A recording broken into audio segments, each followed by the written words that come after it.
Well, what is happening, City Group? We are so pumped that you are here. I mean, if you don't know, my name is John. I'm the student pastor here at Radiant Church, and I am excited to be hanging out with you guys. We know there's a lot of things you could have done with your Sunday, so we are so honored that you chose to come and hang out here with us at City Group. Man, and I want to take a quick second and honor a very special group of people, and that is all of our first-time guests. So can you guys give it up for all of the first-time students?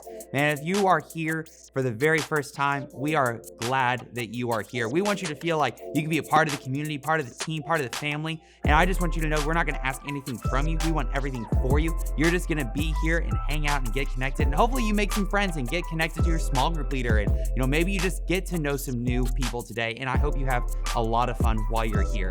So we're talking about in this collection right now called Bless Up. Y'all, it has been such a good time. I have loved talking about all of these different things, about how we need to shift our perspective to find the blessing in the moment. Because I gotta tell you, we can go through some really difficult seasons in life. All of us go through difficult seasons. All of us go through hard times. All of us have moments in life when we feel like everything is falling apart. But it doesn't mean that God has given up on us. And it doesn't mean that God has left us.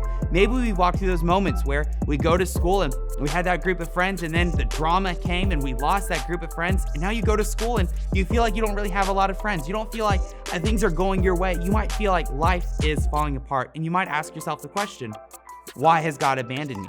Maybe your parents are walking through a difficult season right now, and you're walking through that and you're watching from afar and you're just trying to figure out, why is God letting this happen? I just want to have my parents connected and close, and I just want our family to be good, but you feel like there's some stress and some tension, and you're asking the question, why has God abandoned me? And I want to encourage you guys today, that no matter what you might be walking through, no matter the situation, God is right there in the middle of it. God is there to give you favor. God is there to give you joy. God is there to give you peace in every single situation. And so I want to share with you guys a story of one of the most famous prophets in the Bible, and his name is Elijah. Look at your neighbor and say, Elijah. Elijah is a very awesome prophet. The guy did incredible things for God all through his time while he was the prophet in Israel. Now, some quick background, really quick, some context on where we are. So King David, as we all know, he's the guy who killed Goliath, and he kind of established this Davidic kingdom. And then the kingdom had his son Solomon. And then Solomon, when he died, two people took over, Jeroboam and Rehoboam, and it caused the country of Israel to split. And there was Judah in the south, and there was Israel in the north. So the country that had been established by God to be the promised land was now two countries with two different kings. And the northern kingdom, Israel, was usually led by evil kings. And one of the most evil of all of these kings was a guy named Ahab. Now, you might ask the question, well, why were they evil? Why were they considered evil? Well, they were considered evil because they brought in a god, a false god named Baal. Baal was an awful god. There was so many different sacrifices that were evil sacrifices that took place with this idol that caused God to really grieve what was taking place in the country of Israel. So God raises up this prophet Elijah to come and challenge the prophets of Baal. But you got to understand that Elijah feels like he is the only guy that's actually following God. He's the only guy in the entire nation that's actually wanting to be faithful to what God is calling him to do. So Elijah decides, he gets the encouragement from God. He shifts his perspective. Instead of looking at him being the only person, he begins to realize that he has God on his side and he can accomplish anything. So he gathers together 450 prophets of Baal. It's an incredible story, and if you want to follow along with me, you can go to 1 Kings chapter 18, and you can follow along with me in that story.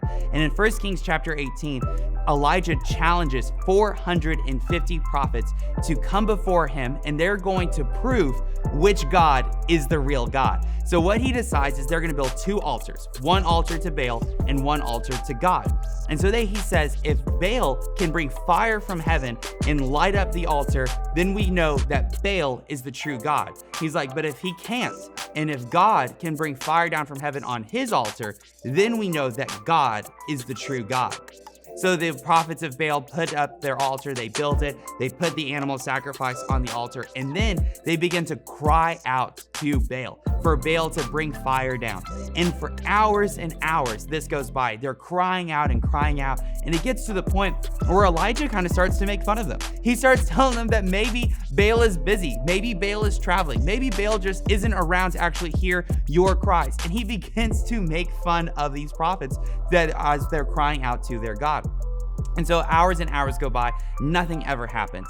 And so Elijah finally says, okay, it's time to prove who the real God is. And so he gets his altar, he builds it, he puts the animal on there, and then I love this story. And it starts in verse 36. And at the time of the offering of the oblation, Elijah the prophet came near and said, O Lord, God of Abraham, Isaac, and Israel, let it be known this day that you are God in Israel, and that I am your servant, and that I have done all these things at your word. Answer me, O Lord. Answer me that these people may know that you, O Lord, are God, and that you have turned their hearts back. Then the fire of the Lord fell and consumed the burnt offering, and the wood, and the stones, and the dust, and licked up the water that was in the trench. And when the people saw it, they fell on their face and said, The Lord, He is God. The Lord, He is God. And it's amazing in this moment that Elijah has a moment where he shifts his perspective. He gives glory and honor to God. He shifts his perspective not on what he sees in the world, but on the power of who God is. And God comes through. And the people see that God is God. So what does this mean for you? This means that you might be going through a season. You might feel like you're all alone.